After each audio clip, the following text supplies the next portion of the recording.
નમસ્કાર મિત્રો, કેમ છો? આપણે વી-ટેકરની 5 સૃષ્ટિ વર્ગીકરણ પદ્ધતિ પ્રમાણે સજીવોનો અભ્યાસ શરૂ કર્યો. એમાં આપણે મોનેરા, પ્રોટિસ્ટા, ફૂગ એ બધાનો ડિટેલમાં અભ્યાસ કર્યો. ત્યારબાદ આપણે વનસ્પતિ સૃષ્ટિ અને પ્રાણી સૃષ્ટિનો ટૂંકો પરિચય પણ આપ્યો. એનો ડિટેલમાં અભ્યાસ આપણે આવતા ચેપ્ટરોમાં કરવાનો છે.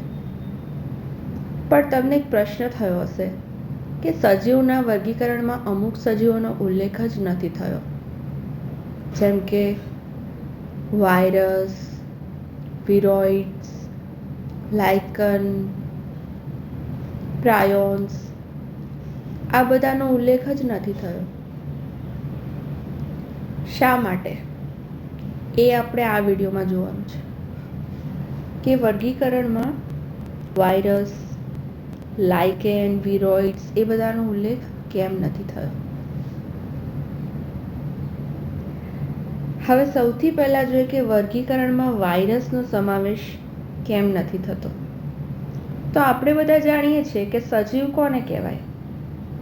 તો કે જેનામાં કોષ હોય, જેનામાં કોષ હોય, જેની રચનામાં કોષ હોય, એક અથવા વધારે, પણ કોષ હોવો જોઈએ, એને સજીવ કહેવાય. આપણી સમજૂતી પ્રમાણે કોષ રચના ધરાવે તે સજીવ. પણ વાયરસમાં તો કોષ જ નથી. વાયરસમાં કોષ નથી, તો આપણે શું કહી શકીએ કે વાયરસ એ સાચા સજીવ નથી. તો આપણે વાયરસને શું કહી શકીએ? તો આપણને એક વાક્ય આપ્યું છે કે વાયરસ એ સજીવ અને નિર્જીવને જોડતી કડી છે. કેમ?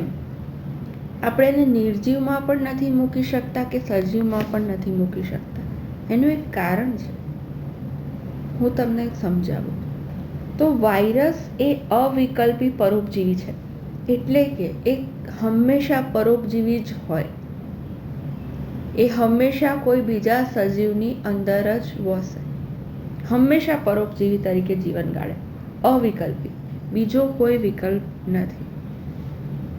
તો આપણે કેટલાક સજીવો જોયા જે પરોપજીવી હતા, તો એનો તો આપણે સજીવમાં સમાવેશ કર્યો, તો વાયરસનો કેમ ના કર્યો?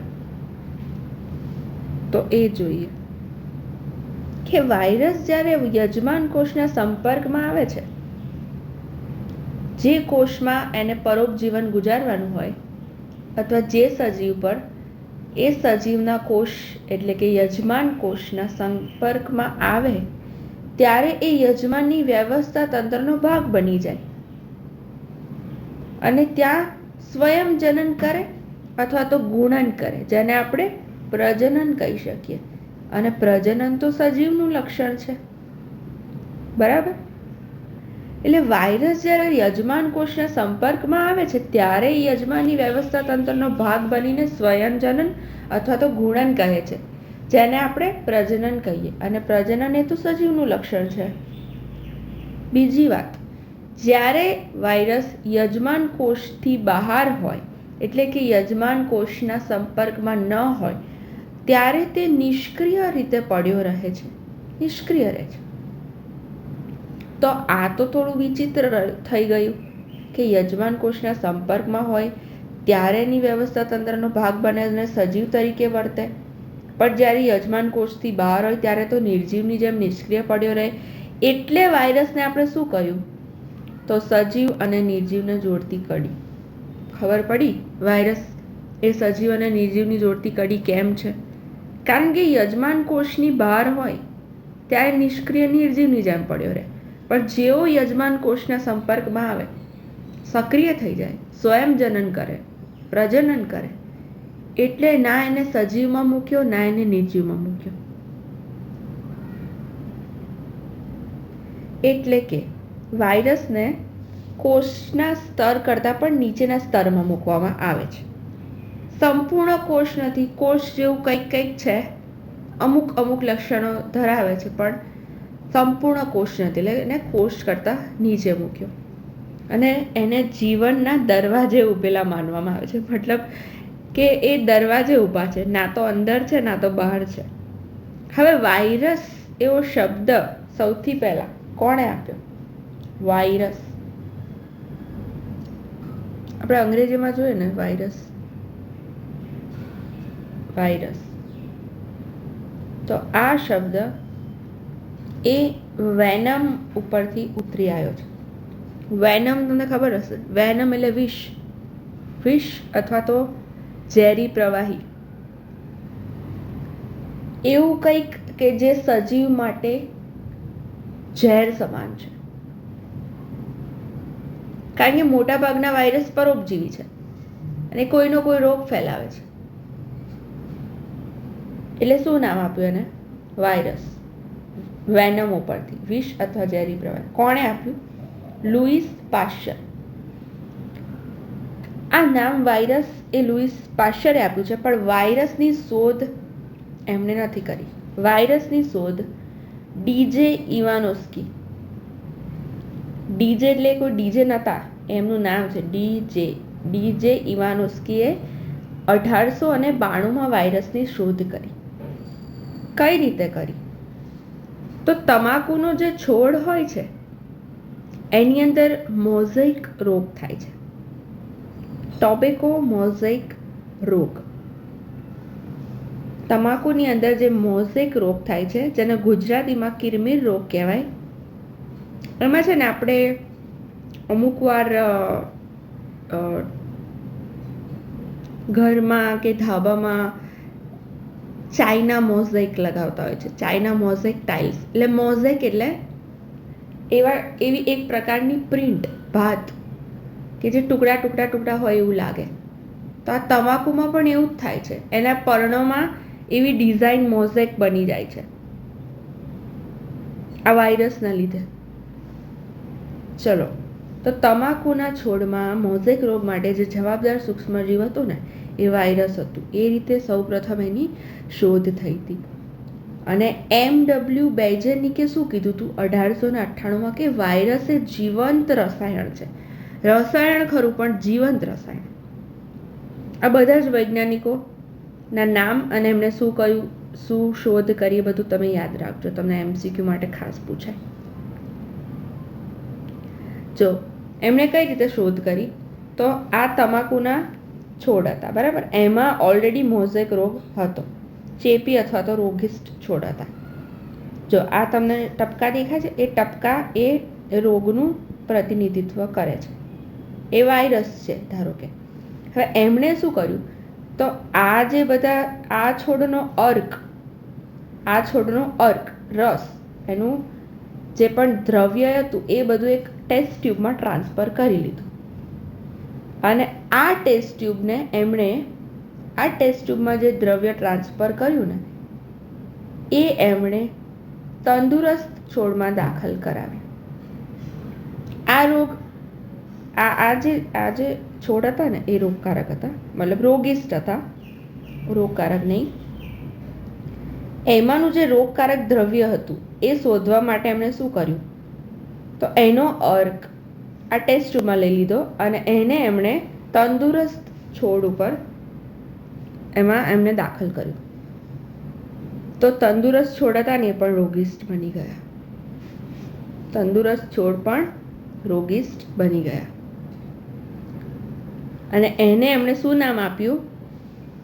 કોન્ટેજિયમ વાઇવમ ફ્લુઇડમ. કોન્ટેજિયમ વાઇવમ ફ્લુઇડમ. કોન્ટેજિયસ એટલે ચેપી, ચેપકારક જીવંત રસાયણ, એવું નામ આપ્યું એમણે. એવી રીતે એની શોધ થઈ, બરાબર. હવે વાયરસની રચના, એટલે વાયરસ કેવો દેખાય છે, એની માઇક્રોસ્કોપિક રચના સૌપ્રથમ એનો અભ્યાસ W.M. સ્ટેનલીએ કર્યો 1935માં. એમણે શું કીધું કે વાયરસ એક ક્રિસ્ટલ સ્વરૂપ ધરાવે છે, ક્રિસ્ટલ, સ્ફટિક જેવું, અને એ બેક્ટેરિયા કરતાં પણ સૂક્ષ્મ છે. એ એમને કઈ રીતે ખબર પડી, તો જ્યારે એમણે વાયરસના બેક્ટેરિયો પ્રૂફ ફિલ્ટરમાંથી પસાર કર્યા ને તો એમાંથી એ પસાર થઈ ગયા. બેક્ટેરિયો પ્રૂફ ફિલ્ટર એટલે શું, કે જેમાંથી બેક્ટેરિયા પસાર ના થઈ શકે પણ વાયરસ પસાર થયા. એનો મતલબ કે વાયરસ એ બેક્ટેરિયા કરતાં પણ સૂક્ષ્મ છે. એના બંધારણમાં શું છે, તો એ ન્યુક્લિયો પ્રોટીનનું બનેલું છે. Nucleo plus protein, nucleic acid plus protein. Nucleic acid તો આપણને ખબર જ છે, જનીન દ્રવ્ય, ડીએનએ અથવા આરએનએ, બંનેમાંથી કોઈ એક જ હોય, બંને એક સાથે ના હોય, ખાસ યાદ રાખજો. વાયરસમાં જનીન દ્રવ્ય તરીકે ડીએનએ અથવા આરએનએ હોય. અને બીજું પ્રોટીન. પ્રોટીન એ જનીન દ્રવ્યની ફરતે હોય અને એને કેપ્સિડ કહેવાય. જો આપણે કેટલાક રોગો જોઈ લઈએ વાયરસજન્ય, પછી એનું બંધારણ ડિટેલમાં જોઈશું. તો કોરોના, શરદી, ઇન્ફ્લુએન્ઝા, ગાલપચોડિયા. ગાલપચોડિયા શું છે ખબર છે? લાળ ગ્રંથિનું ઇન્ફેક્શન છે. લાળ ગ્રંથિમાં વાયરસ ઇન્ફેક્શન કરે, એના લીધે ગાલપચોડિયો થાય. શીતળા, એઇડ્સ, HIV વાયરસ દ્વારા હર્પીસ, આ અમુક વાયરસજન્ય રોગો છે મનુષ્યમાં થતા. વનસ્પતિની વાત કરીએ. વનસ્પતિમાં મોઝેક, જેના પરથી વાયરસની શોધ થઈ, મોઝેક ડિસીઝ, કિરમીર રોગ ગુજરાતીમાં. એમાં શું થાય?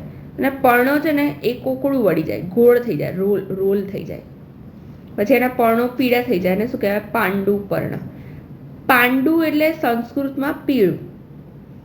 પછી વામનતા, એટલે જે છોડની હાઇટ વધવી જોઈએ ના વધે, એની વૃદ્ધિ કુંઠિત થઈ જાય. અને એમાં શીરાની સ્પષ્ટતા. કોઈ પર્ણ હોય ને તો એમાં શીરા હોય, અને એ શીરાઓ ગ્રીન કલરની હોય જ્યારે પર્ણ હેલ્ધી હોય ને ત્યારે. પણ જ્યારે આવા કોઈ રોગ થાય વાયરસજન્ય, ત્યારે એ શીરાઓ એકદમ પીળી સફેદ એવી પડી જાય, એટલે સ્પષ્ટ દેખાય એ શીરા. એને શું કહેવાય? શીરાની સ્પષ્ટતા.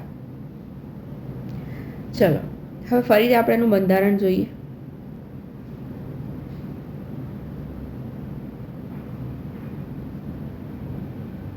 ન્યુક્લિક એસિડ અને પ્રોટીન. જે વનસ્પતિ માટે ચેપી વાયરસ છે ને, આપણે જે વનસ્પતિમાં રોગ જોયો, એ સિંગલ સ્ટ્રેન્ડ આરએનએ ધરાવે છે. સિંગલ સ્ટ્રેન્ડ એટલે એક જ સ્ટ્રેન્ડ, એક શૃંખલીય આરએનએ, જેમ કે ટોબેકો મોઝેક વાયરસ TMV. અને પ્રાણી માટે જે ચેપી વાયરસ છે ને, જે આપણે કીધું એઇડ્સ, હર્પીસ, શીતળા, એ બધા છે ને 3 પ્રકારના આરએનએ ધરાઈ શકે. Single strand RNA, double strand RNA અથવા તો double strand DNA, SSRNA, DSRNA અથવા DSDNA. હવે બીજા એક વાયરસ છે કે જે બેક્ટેરિયાને પણ ચેપ લગાડે છે. બોલો કેવું કહેવાય? બેક્ટેરિયા આખા ગામને ચેપ લગાડે, અને આ વાયરસ છે જે બેક્ટેરિયાને જ ચેપ લગાડે છે. એને શું કહેવાય? બેક્ટેરિયલ વાયરસ અથવા તો બેક્ટેરિયોફેજ વાયરસ. અને એમાં ડબલ સ્ટ્રેન્ડ ડીએનએ છે, દ્વિશૃંખલીય ડીએનએ. હવે આપણે વાયરસની રચના જોઈએ, જે તમને પુસ્તકમાં પણ આપેલી છે. જો આ છે વાયરસ, આ છે ટોબેકો મોઝેક વાયરસ છે, જે તમાકુમાં કિરમી રોગ ફેલાવે. અને આ છે બેક્ટેરિયોફેજ, જે બેક્ટેરિયાને ચેપ લગાડે. આ ટોબેકો મોઝેક વાયરસ છે, એમાં 2 ભાગ છે. એની અંદર આરએનએ છે, આ છે ને એ આરએનએની શૃંખલા, અને આ બહાર છે ને પ્રોટીનનું આવરણ છે, જેને કેપ્સિડ કહેવાય, જે કેપ્સોમિયરના નાના નાના એકમોનું બનેલું છે. અને બેક્ટેરિયોફેજ વાયરસ છે ને, એમાં ઘણી બધી વસ્તુ, જેમ કે શીર્ષ, આની ગ્રીવા, આ એનું પ્રોટીનનું આવરણ, અને આ બધા પૂંછતંતુઓ. આ બધા પૂંછતંતુઓ દ્વારા છે ને એ બેક્ટેરિયા ઉપર બેસી જશે, એની સાથે જોડાશે અને એને ચેપ લગાડશે. જો હું તમને ટૂંકમાં બતાવું. ધારો કે આ કોઈ વાયરસ છે, બેક્ટેરિયોફેજ.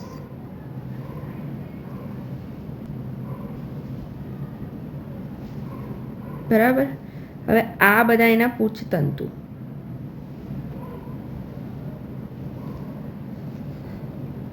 હવે ધારો કે કોઈ બેક્ટેરિયા એના સંપર્કમાં આવે, આ બેક્ટેરિયા, આ એનું જનીન દ્રવ્ય, તો આ બેક્ટેરિયોફેજ વાયરસ શું કરે? તો એની અંદર જે જનીન દ્રવ્ય છે એ જનીન દ્રવ્યને આ બેક્ટેરિયાના કોષમાં દાખલ કરે અને એની અંદર એનું સ્વયં જનન થાય. આ બેક્ટેરિયાનો કોષ હું તમને બતાવું. આ બેક્ટેરિયાના કોષની અંદર આ વાયરસનું જનીન પણ સ્વયં જનન પામે. આ જનીન એ સ્વયં જનન પામે અને આવા નાના નાના ઘણા બધા બેક્ટેરિયોફેજ બને. પછી એની આજુબાજુ આવી રીતે આવરણ બની જાય અને આવા નાના નાના ઘણા બધા બેક્ટેરિયોફેજ બની જાય. એ બેક્ટેરિયાની અંદર જ સ્વયં જનન પામે છે. આ કેવું છે ખબર છે? કે કોયલ પોતાના ઈંડા કાગડાના માળામાં મૂકી આવે અને એને મોટા કરે. આ બધા બેક્ટેરિયોફેજ બન્યા. હવે આ લોકો શું કરશે? તો આ બેક્ટેરિયાને ફાડી દેશે, એનું આવરણ ફાટી જશે. અહીંયાથી આ ફાટ્યું એટલે આ બધા જ બેક્ટેરિયોફેજ બહાર આવી જશે અને નવા વાયરસ તરીકે જીવશે. ખબર પડી બેક્ટેરિયોફેજ શું કરે છે? બેક્ટેરિયા જોડે આવું કરે છે. આવતા વિડીયોમાં આપણે લાઇકેન જોઈશું અને પ્રિયોન્સ, લાઇકેન એ બધી વસ્તુઓ જોઈશું અહીંયા જે તમને દેખાય છે. ઓકે, પછી આ ચેપ્ટર પૂરું થઈ જશે અને આપણે નવું ચેપ્ટર ચાલુ કરીશું, વનસ્પતિ સૃષ્ટિ.